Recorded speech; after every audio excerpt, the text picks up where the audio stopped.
現在の海軍の組織はこのようになっておる。一旦相談して欲しかったの。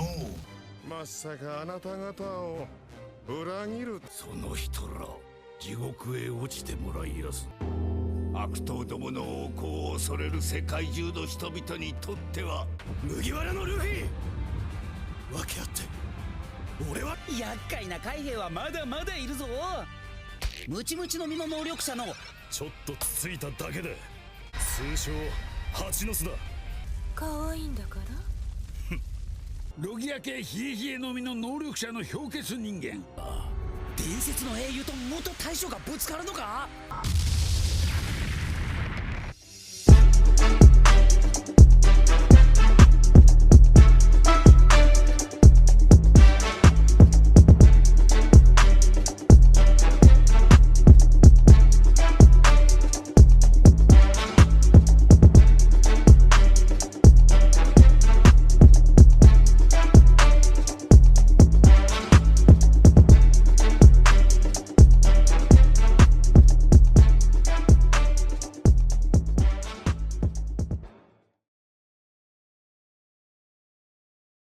Donc let's go, là ça va parler de la marine, donc on va parler power scaling, on va un petit peu détailler tout ce qu'il y a à détailler, j'espère que vous êtes bien prêts parce que ça c'est les choses qui font parler. Déjà sur YouTube je vois des gens, j'en ai déjà parlé hier, qui se posent encore la question de savoir pourquoi Barbe Noire a dit ça, peut-être que ça révèle pas les vraies choses, hein. Pour ceux qui n'ont pas capté, je parle du power scaling autour de Garp, Shiryu et Kuzan, et évidemment certains cherchent encore malheureusement des preuves du contraire alors qu'ils ont été énoncés. Après, comme je le dis à chaque fois, on prend ce qu'on a tout de suite maintenant comme information acquise, mais il y a un monde où en fait on se fait brain et on a totalement tort. Ça c'est vraiment pas du tout impossible. Est-ce que ça marche? Ok, parfait. Donc tout a l'air de marcher correctement les gars. On va pas lancer l'épisode et puis let's go, hein. Je suis juste...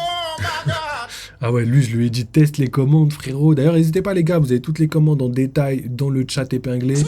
Vous avez juste à regarder si jamais vous voulez participer. Même pour les live horreurs, je vais rajouter des trucs spéciaux pour essayer de m'effrayer. Mais les gars, live horreur le samedi, impossible de m'effrayer. Donc là, on va directement passer à l'épisode, les gars. Vous allez voir, ça va être trop lourd parce qu'on va parler power scaling. Donc restez bien jusqu'à la fin de l'épisode parce que après, ça va être power scaling. On va parler de la marine, des niveaux des persos dans la marine. On va les classer, on va les comparer avec les empereurs parce que j'adore faire ça. Et après, on va parler de tout ça. Et évidemment, on va se baser sur le manga, sur les informations réelles, et on va pas spéculer sur des choses qui sont potentielles ou pas potentielles. On va juste déduire des choses par rapport aux informations qu'on a, sans y mettre nos convictions personnelles, nos goûts personnels. On va vraiment être brut dans l'analyse, histoire de ne pas se faire influencer ou être biaisé par nos préférences. Donc let's go, je coupe la musique, et c'est parti pour l'épisode de One Piece.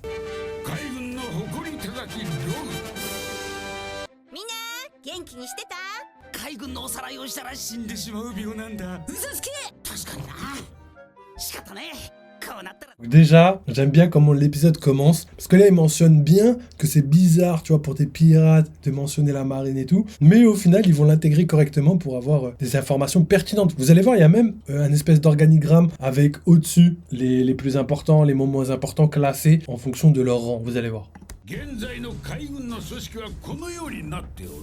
Obligé de mettre pause vite fait les gars, et après je vous laisse regarder l'épisode, mais là c'est juste important. Pourquoi? Parce que c'est l'une des premières fois où je trouve qu'un épisode spécial est ultra pertinent, parce qu'en fait on a plein d'informations qui sont classées, on a des images qu'on n'a jamais vues dans le manga ou n'importe où ailleurs, enfin peut-être caché dans un livre hors de One Piece, peut-être qu'on a ça, mais là c'est quelque chose qui a été mis à jour récement et tout, et on a tout, on a l'amiral Kong, enfin l'ancien amiral en chef Kong, et on a tous les autres, tu vois, avec les retraités, les gens qui sont sortis de la marine, et le Sword, etc., etc. Donc voilà, je vous laisse regarder, mais on parlera de tout ça à la fin de l'épisode.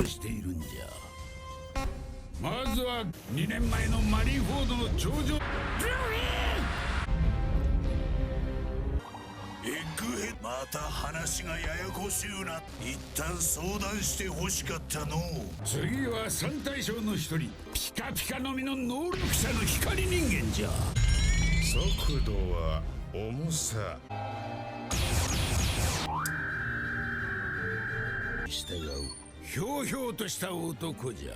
あやしたことあるんで。まさかあなた方を裏切る。頂上戦争後、新しく大将となった一将。パラミシア系その人ら地獄へ落ちてもらいやす。ルフィもこのおっさん踊れの身勝手で潰れて困る面なら全海軍基地の指揮は同じく新たな大将荒牧ロギア系。実はこいつも上陸していたみたいなの。世界政府に加盟してね海に並ぶ命の生みの親。何人殺そうが法には触れねえ。みんな生きていけんのよ。次は中将モンキー D ガープ。本人の希望で中将の地位にとどまっていると若手の育成にモンキー D ルフィにあげが敵にはエースは死ぬだけだ。ガープも北兵たちがいるわ。中将なんだよな。当てられたやつはウソップ海賊団に入れてやる。紹介じゃ。最初にも人人の実厳重種。こりゃあ俺たちも悪党どもの横行を恐れる世界中の人々にとっては仁義という名の正義は滅びん。ベガパンクも海軍の所属なんだよな。作者の脳みそ人間。パンクとで利害が一致したようじゃ。全ての施設を好き勝手に研究をこの手で隊長の戦闘丸エッグヘッドでベガパン。わいは世界一口の固い男。好きにやらせてもらおう。辞表を提出済みの海兵によって構成されており、よっぽどの覚悟がねえと務まらない部隊だな。最悪の世代の一人じゃねえか。麦わらのルフィ分け合って俺は戦わせてくれ。厄介な海兵はまだまだいるぞ。ムチムチの実の能力者のちょっとつついただけで通称蜂の巣だ。可愛いんだから。彼の勇気ある行動のおかげで僕です。本当か。あのコビ七深い精度て黒ひげの妨害に遭いあの時の七光のバカ息子だ。お前か。頼むよお前ら。こっち来て使わさんよ。いや変な意味じゃのうて。元大将のクザンロギア系冷え冷えのみの能力者の氷結人間。これが海軍本部大将の力よ。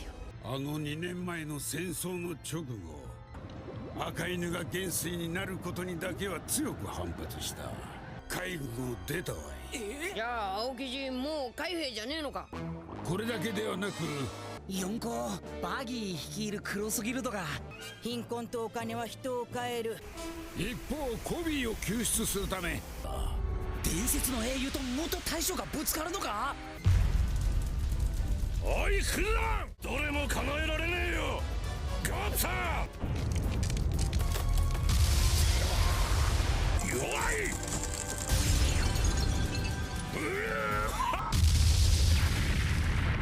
今日はここまでじゃ。俺たちは俺たちの冒険を続けるだけだ。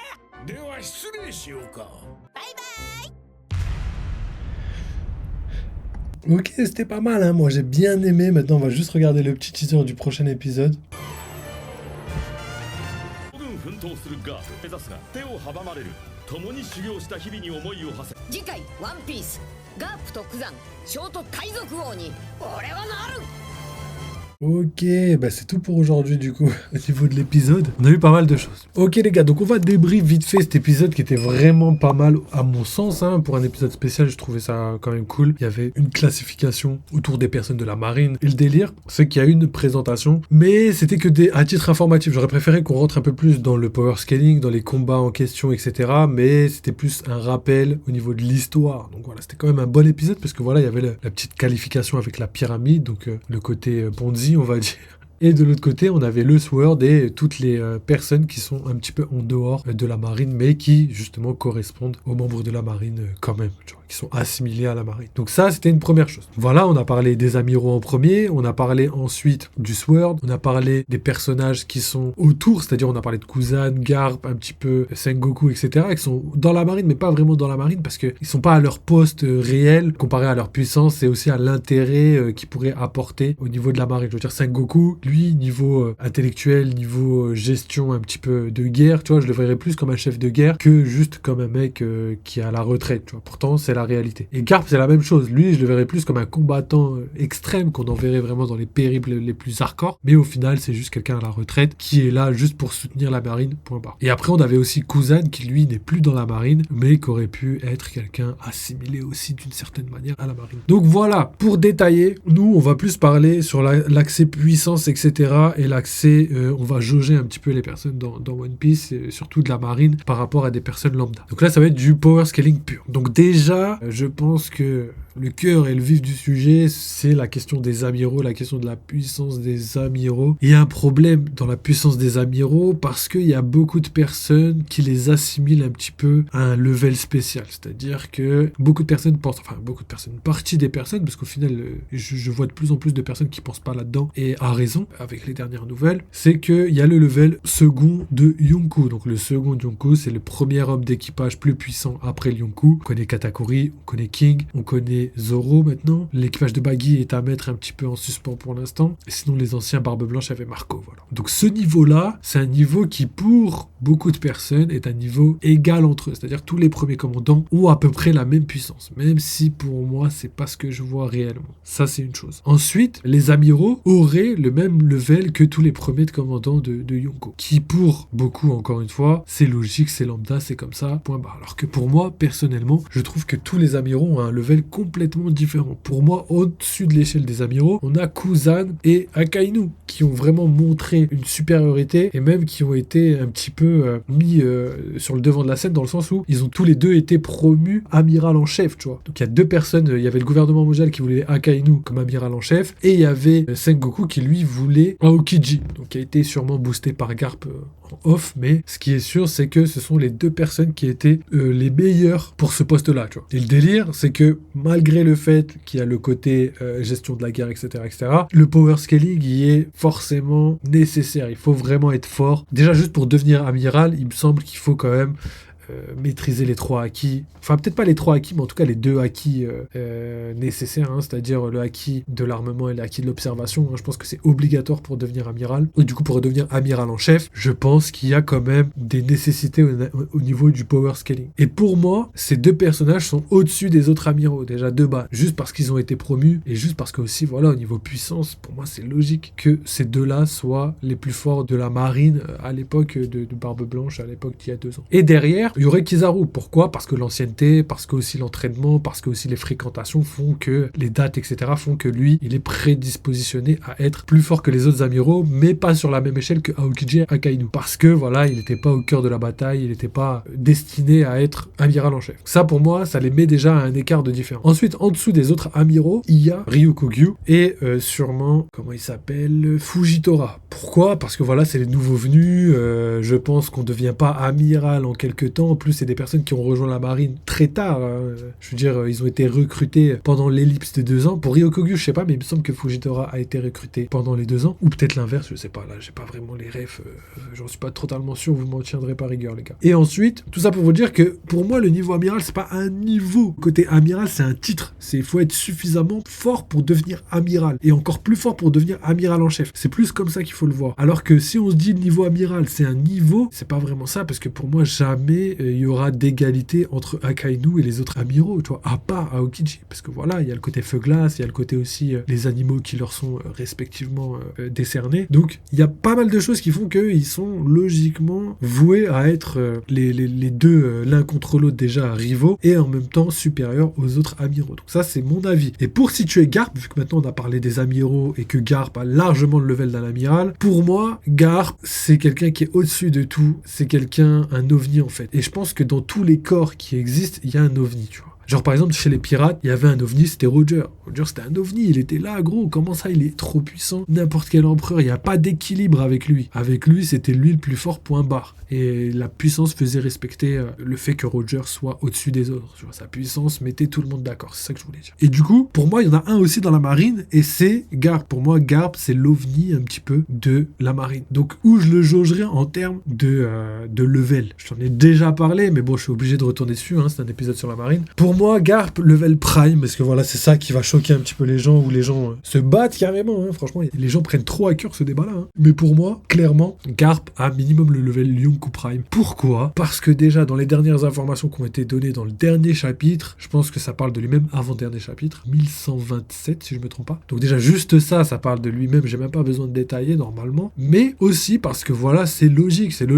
On a vu que Roger était un ovni et qu'il surpassait les empereurs. Garp, il pourrait même pas jouer dans la même cour que Roger si il était pas au level de ne serait-ce qu'un empereur. Tu vois, je veux dire, si Rayleigh peut facilement battre Garp, si le second peut battre facilement Garp, forcément, vous captez un petit peu que ce serait difficilement cohérent qu'il puisse échanger des coups avec Roger, tu vois. Ce serait quand même bizarre. Surtout que Kobe, au vu de ses performances, il a clairement le potentiel de devenir très très fort. Après, le level empereur, je sais pas, parce que voilà, il y a aussi le côté prime, le côté longévité de l'œuvre. Kobe est très jeune, qu'on verra s'il atteint le level empereur à la fin du manga, mais il y a énormément de chances pour qu'il l'atteigne pas, parce que voilà, il a encore le temps de progresser, tu vois. Il est trop jeune encore. Et il y a Totobar qui nous a rejoint. Salut la bif. C'est dommage, t'as raté, parce que première partie du live, on a fait une petite live dégustation sur les recettes de Sanji. C'était trop lourd, les gars. Pour la team YouTube, j'essaierai de vous le mettre juste là-haut, parce que vous allez kiffer. J'ai fait pas mal de trucs, je me suis régalé. Il y a vraiment un banger, un voire deux qui sont vraiment au-dessus de tout. Il y avait 4 plats salés, 2 plats sucrés.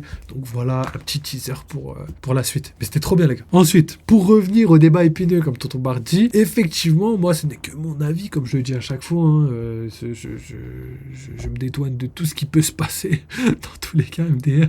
Bonsoir, Anna. Comment tu vas ?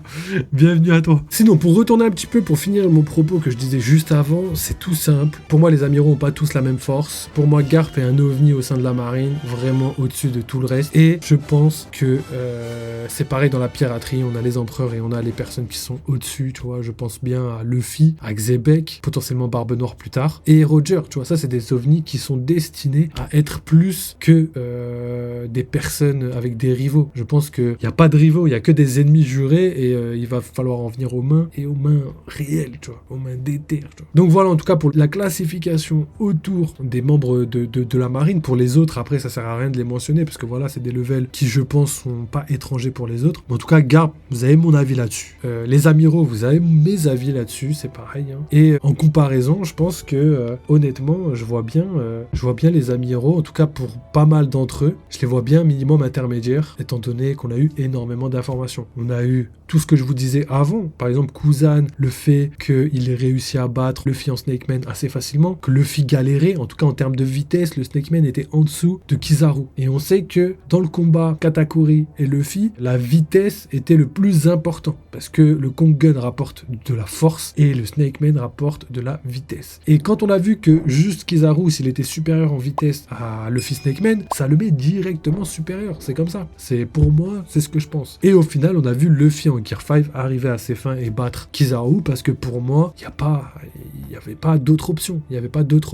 Ça me fait penser un petit peu à Sangoku et tout, qui ne commence jamais un combat avec sa forme finale. Il y va toujours crescendo, parce que voilà, déjà il veut savourer son combat, ce qui est logique aussi un petit peu. Et d'un autre côté, il va pas y aller directement avec sa forme finale, il veut d'abord jauger son adversaire. Donc voilà, ça marche dans les deux sens. Et du coup, pour terminer avec tout ça, c'est l'un des premiers arguments pour dire que d'après moi, certains amiraux, en tout cas les plus anciens, sont minimum level intermédiaire, et peut-être une mention spéciale pour Akainu qui pourrait nous cacher un power-up de légende, je sais pas moi, peut-être un éveil légendaire en rapport avec son fruit, hein, potentiellement. Donc à voir, mais en tout cas c'est ce que je pense sincèrement. Ensuite, on a donc Garp qui serait au-dessus, et potentiellement Akainu pourrait le rattraper, voire Kobe, en tout cas quelqu'un doit rattraper le level de Garp, hein, je pense que c'est essentiel. Et au niveau des empereurs, enfin pas des empereurs, mais au niveau des seconds empereurs, je mettrais bien, honnêtement, Luffy, enfin pas Luffy, mais plutôt le second de Luffy, Zoro, niveau premier commandant, avec de la difficulté en plus, hein, récemment, qui a entré dedans. Pour moi, il a pas eu encore de power-up, hein. Pour les gens qui pensent que Zoro est encore plus fort qu'Awano. Non, il a le même level. Hein.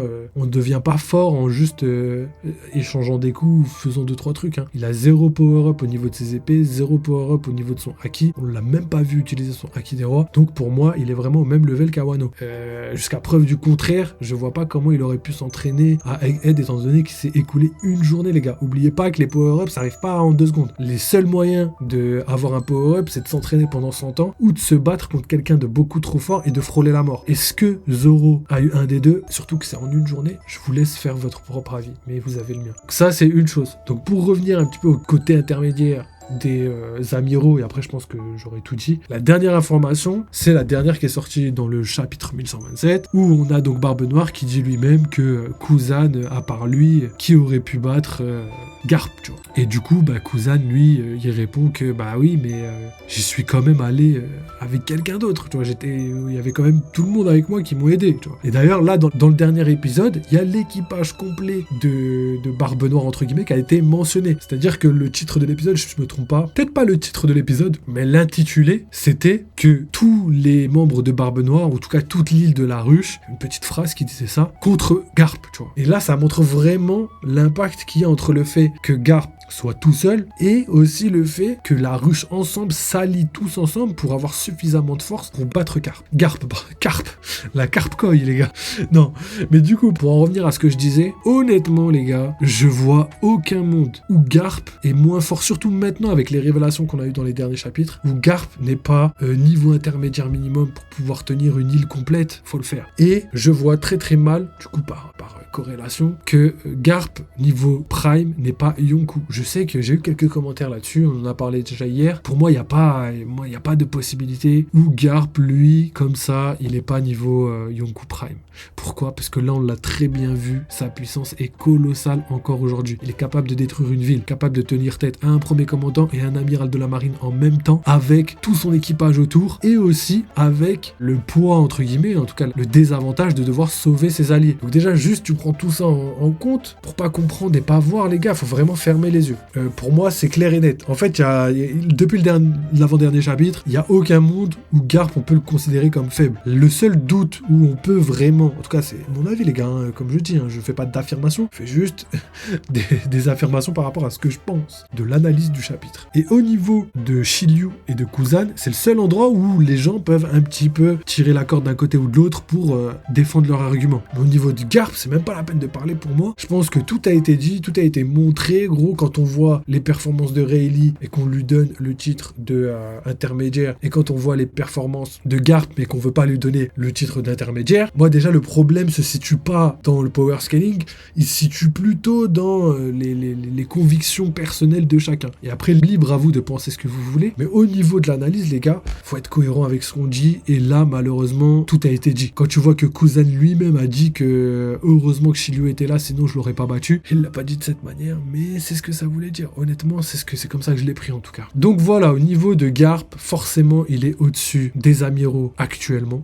même des plus forts amiraux de la marine, parce que Kuzan est parmi le numéro 2 de la marine pour moi actuellement, si on enlève les persos prime, et Kobe, parce que Kobe c'est un ovni aussi, on sait même pas, on sait même pas jauger sa puissance, on sait même pas s'il est vraiment fort ou pas, parce que voilà, il se tape contre des commandants, mais c'est quoi le résultat, quoi? Est-ce que il connaît sa force lui-même? Je suis pas sûr qu'il connaisse sa force lui-même. Donc voilà, en tout cas au niveau potentiel, lui il a vraiment le potentiel de tout casser là-dedans.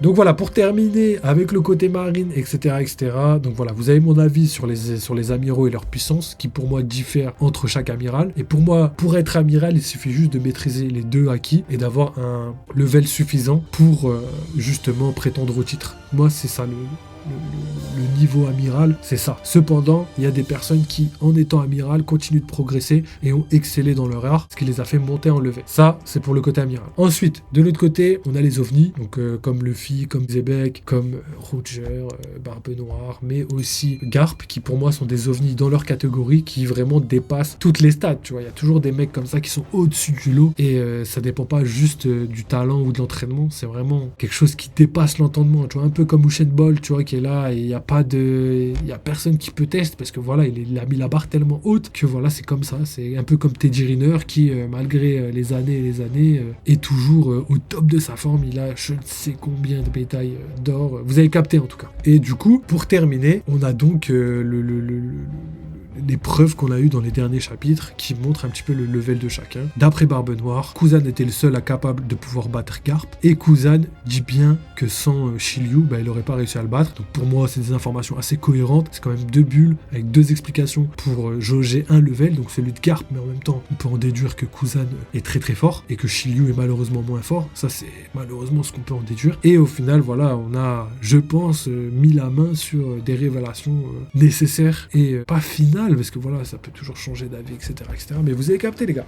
Vous avez capté. N'hésitez pas à les relire pour être sûr, à aller regarder les versions officielles, les versions anglaises, japonaises, tout ce que vous voulez. Ça peut aider des fois à trouver ses convictions. Et comme je le dis, les gars, c'est pas mes convictions personnelles que je mets en jeu, c'est que de l'analyse pure. C'est-à-dire que si demain il y a une case qui dit non mais Kuzan, jamais tu battras Shiryu, et Garp était vraiment juste trop faible, je vais le prendre en compte et je vais dire bon les gars, voilà, on a la preuve devant nous et on suit le move. C'est juste que les gars, on a les informations, on a le manga, on reste cohérent. C'est le plus important, les gars, je pense. La cohérence, c'est le plus important, et je crois que c'est Oda, c'est lui-même qui l'a dit. La chose la plus importante qu'il essaye de conserver jusqu'à la fin de son œuvre, c'est la cohérence. Et je pense qu'il est loin d'échouer, je pense qu'il est même le mieux placé pour réussir. Donc voilà, je pense que j'ai fait le tour au niveau de cet épisode. J'ai parlé beaucoup plus que ce que je pensais.